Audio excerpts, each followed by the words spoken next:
Hello everyone, সবাইকে জানাই বসন্ত পঞ্চমীর অনেক অনেক শুভেচ্ছা। তোমরা নিশ্চয়ই সবাই সকাল সকাল উঠে অঞ্জলি দিয়েছো, কিন্তু আমাকে একটু কমেন্ট করে জানাও তো তোমরা কারা কারা সরস্বতী পুজোর আগে লুকিয়ে লুকিয়ে কুল খেয়েছো। সত্যি কথা বলবে কিন্তু, নয়তো মা সরস্বতী পাপ দেবে। ছোটবেলায় মা আমাকে এইভাবে ভয় দেখাতো যে সরস্বতী পুজোর আগে কুল খেলে মা সরস্বতী নাকি সব নাম্বার কেটে নেবে পরীক্ষায়।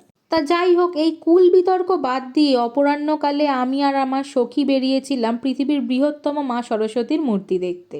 বাড়ির এত কাছে 111 ফুটের মা সরস্বতীর মূর্তি হয়েছে, আর সেটা দেখতে না গেলে চলে? আর গিয়ে তো দেখছি পুরো দুর্গাপুজোর মতো লাইন পড়ে গেছে ঠাকুর দেখার জন্য। তবে সন্ধ্যের পর এরকম লাইটিংয়ের সাথে ঠাকুরটা দেখতে অসম্ভব সুন্দর লাগছিল। আর তারপরে আশেপাশের আরও দু একটা ঠাকুর দেখে আমরা চলে গিয়েছিলাম মেলা দেখতে।